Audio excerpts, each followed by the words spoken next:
આભાર આપનો તમામ વિગત માટે। અને વર્તમાન મુખ્ય સચિવ 31 જાન્યુઆરીએ નિવૃત્ત થઈ રહ્યા છે ને એટલે પંકજ જોશી હવે મુખ્ય સચિવ બનશે। એમની નિયુક્તિ કરવામાં આવી છે। પંકજ જોશી કે જે 1989 બેચના આઈએએસ અધિકારી છે, અનેક પ્રમુખ હોદ્દા પર ફરજ નિભાવી ચૂક્યા છે, અમુક પ્રમુખ પદ પર તેઓ કામ કરી ચૂક્યા છે અને તેમને નિયુક્તિ કરવામાં આવી છે મુખ્ય સચિવ પદે। વધુ વિગત સાથે સંવાદદાતા હિરેન રાવલ જોડાઈ ગયા છે। હિરેન,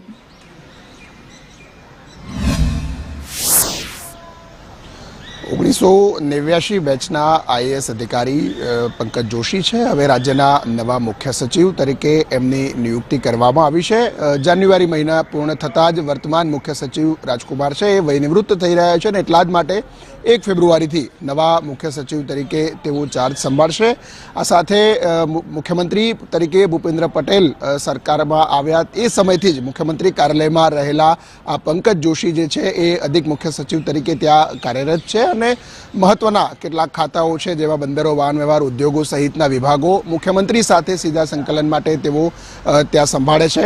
મુખ્યમંત્રી કાર્યાલયમાં અધિક મુખ્ય સચિવ તરીકે જવાબદારી સંભાળી રહેલા આ પંકજ જોશી જે છે એ મુખ્ય સચિવ બનશે। એમનો કાર્યકાળ છે એ 9 મહિનાનો રહેશે। ઓક્ટોબર 2025ની અંદર તેઓ વયનિવૃત્ત થઈ રહ્યા છે। આ 9 મહિના સુધી તેઓ રાજ્યના મુખ્ય સચિવ રહેશે। ત્યાર પછી 9 મહિના પછી એમને એક્સટેન્શન આપવું કે કેમ એ સમયે રાજ્ય સરકાર નક્કી કરશે, પરંતુ અત્યારે હાલ એમનો સમયગાળો 9 મહિનામાં રાજ્યના મુખ્ય સચિવ તરીકે તેઓ કાર્યરત રહેશે।